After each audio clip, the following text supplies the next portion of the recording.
اگر اللہ کسی کو اپنا بیٹا بنانا چاہتا تو اپنی مخلوق میں سے جس کو چاہتا منتخب کر لیتا۔ وہ پاک ہے، وہی ہے اللہ جو اکیلا ہے، بڑا زبردست ہے۔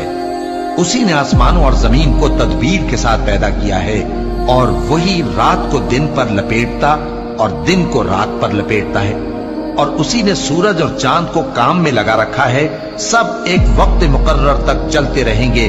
دیکھو وہی غالب ہے، بخشنے والا ہے۔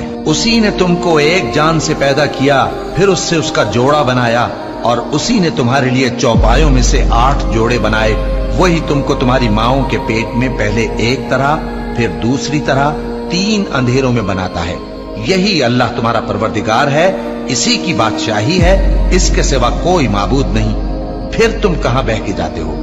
اگر ناشکری کرو گے تو اللہ تم سے بے نیاز ہے، اور وہ اپنے بندوں سے ناشکری پسند نہیں کرتا، اور اگر شکر کرو گے تو وہ اس کو تمہارے لیے پسند کرتا ہے، اور کوئی بوجھ اٹھانے والا دوسرے کا بوجھ نہیں اٹھائے گا۔